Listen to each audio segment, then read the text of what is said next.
반갑습니다. 미풍입니다. 구독과 좋아요 부탁드리도록 하겠습니다.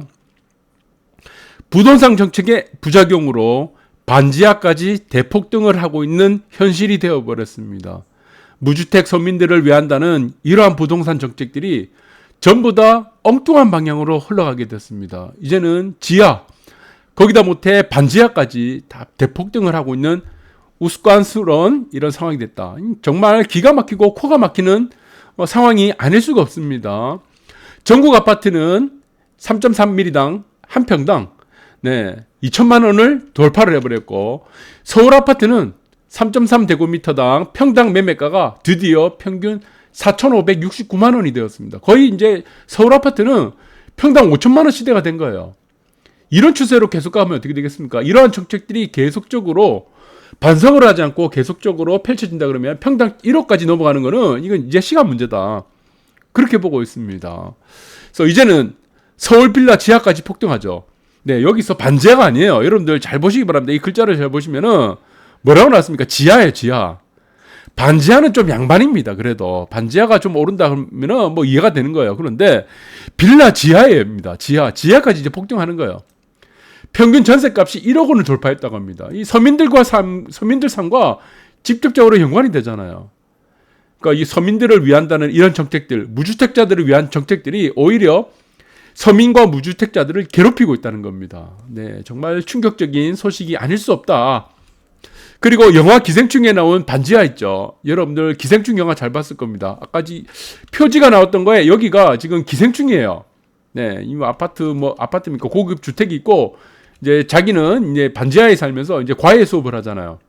그래서 이 기생충에 나온 반지하도 평균 전세값 1억 원 돌파. 참, 이 서민들이 지금 어디로 지금 길거리 텐트 쳐야 될 상황이 돼버린 겁니다. 그래서 하나의 정책들, 그리고 무주택자를 위한 정책을 하게 되면은 무주택자들이 피해를 보게 된다는 겁니다. 그런데 무주택자들은 자기들을 위한다는 정책으로 잘못 생각하고 있는 겁니다. 이 모든 정책들의 실패가 집을 가진 사람으로 표적을 삼고 있다는 겁니다. 이게 좀 잘못됐죠, 많이. 그래서 공부를 하셔야 된다, 우리는 항상. 무식하면 안 돼요. 무식하면 선동당합니다, 여러분들. 그래서 30억대 강남 아파트가 경매가 수억 웃돈이 붙었다고 합니다. 부작용이 또 나타났습니다. 경매 시장까지 이제는 부작용이 나타난 겁니다. 여러분들 경매는 잘 아시죠? 경매. 무슨 낙찰받고 하잖아요. 경매가 왜 나옵니까? 네, 여기서 지급보증이라든가 담보대출을 받아가지고 빚을 못 갚으면 어떻게 됩니까? 경매 나가죠. 그러면은 우리가 10억짜리 아파트라 칩시다. 일반적으로 우리가 경매 시장을 보시면은 여기서 이제 간평을 매깁니다. 그러면 대충 한 20에서 30%, 한 7억 정도에서 우리가 경매에 입찰을 시킵니다. 그런데 지금의 경매는 어떻게 됐냐? 10억짜리 아파트가 11억이 팔립니다. 지금 경매가. 희한한 상황이죠. 이게 왜 그렇죠? 거래 허가제를 피한 큰 손들이 지금 경매 시장으로 다 기웃거리고 있는 겁니다. 구체적으로 한번 볼까요? 어떤 내용인지. 낙찰 가격이 30억 아파트가 있습니다. 네, 이 아파트가 경매가 들어가니까 어떻게 됐다? 33억이 된 거예요. 33억 낙찰가가. 이 33억에 낙찰되는 이유가 있는 겁니다. 그래서 규제에 자유롭기 때문에 여윳돈이 넉넉한 자산가들이 경합한 결과라는 겁니다. 그래서 대치동, 청담동 고가 아파트 경매 10명 이상이 경합하는데 경매 낙찰가는 바로 신고가가 된다는 겁니다. 네, 이게 또 웃깁니다. 여러분들 한번 보세요.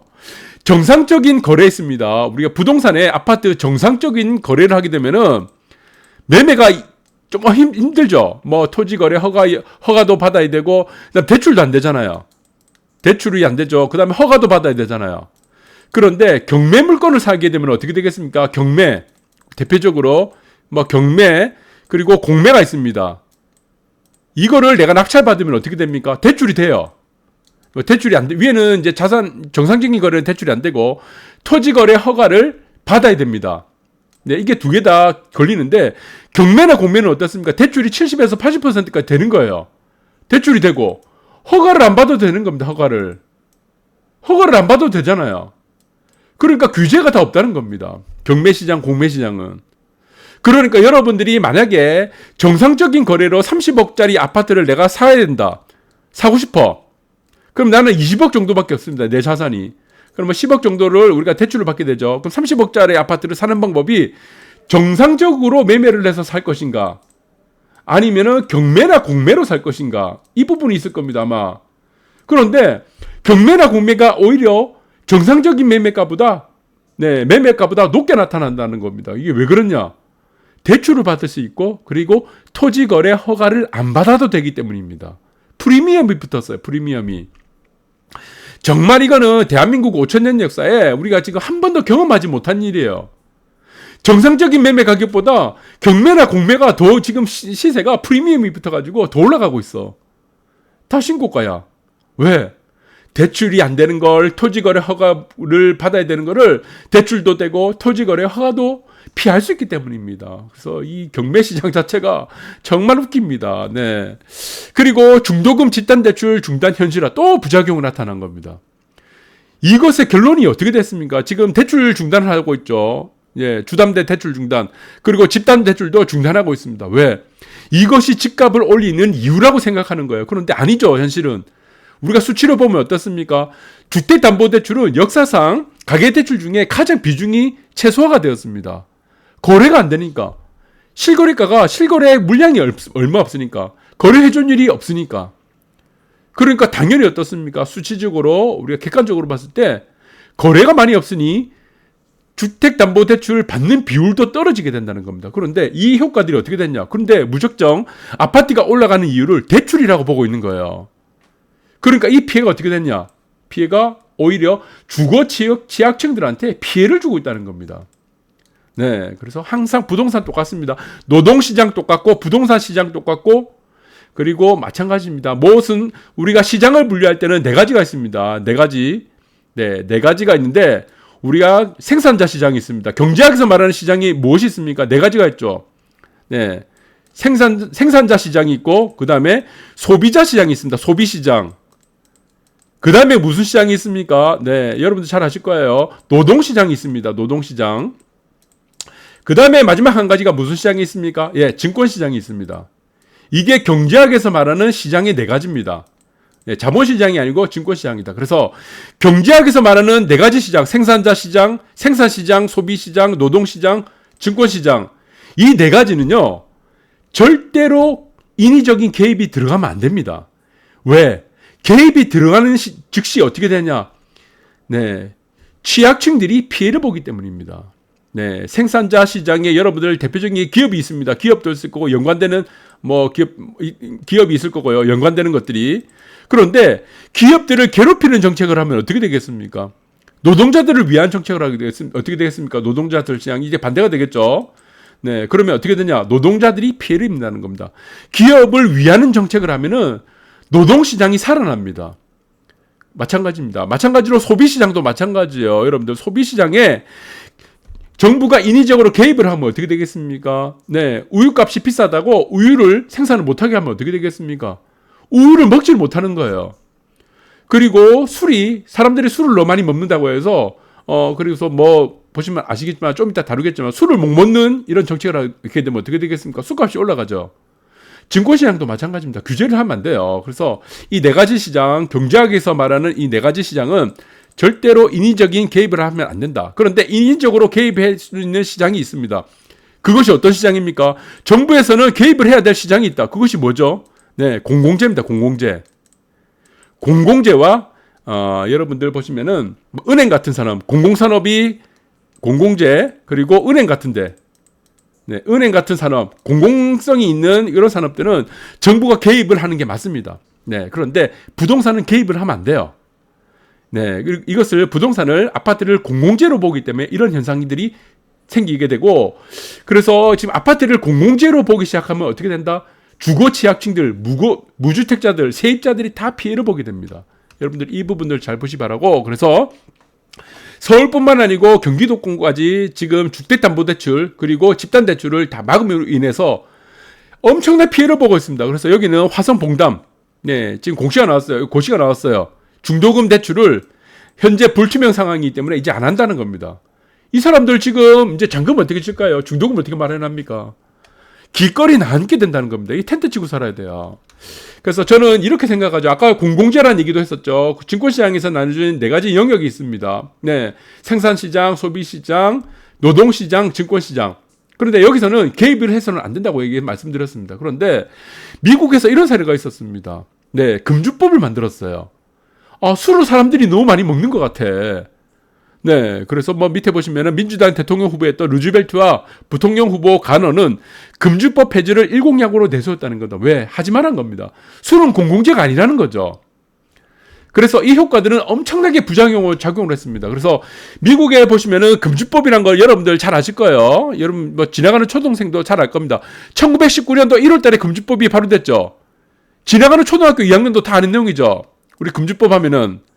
그런데 한국에서도 지금 조선시대에 또 이런 금주령이 있었습니다. 금주법.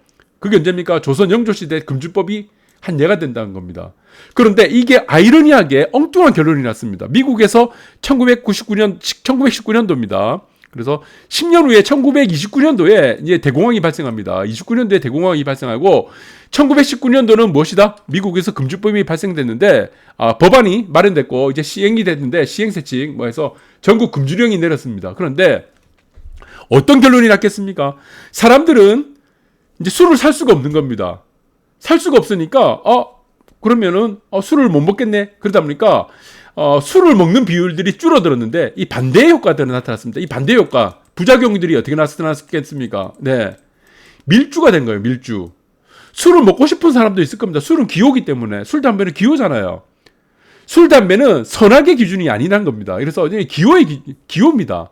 물론 술을 많이 먹고 뭐 취할 정도로 많이 먹고 음주운전한다. 이거는 불법이 되겠죠. 그런데 내가 뭐 밥을 먹는데 포도주 한 잔 먹는다고 해서 이게 불법이 아니라는 겁니다.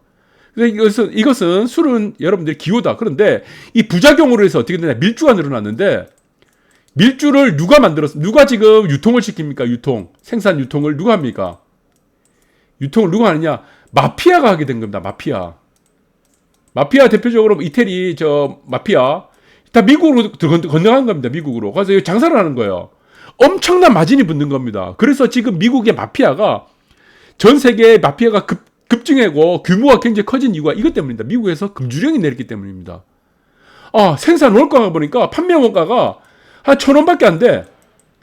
1,000원밖에 안 되는 것들을 1,000원밖에 안 되는 이 술을 한 병을 가지고 나중에 10만 원에 팔아먹는 거예요. 밀주를.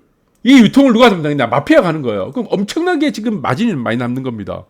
마진이 몇 퍼센트예요? 1000%죠. 그러니까 돈을 얼마나 많이 벌겠습니까? 조선시대 때도 마찬가지예요. 금주령이 내리니까 서민들은 술을 먹지 못하는 겁니다. 양반들, 네, 여기서 보시면 기득권층들, 그 사람들이 또 서민들한테 술을 팔 때 10배, 100배를 붙여서 파는 거예요.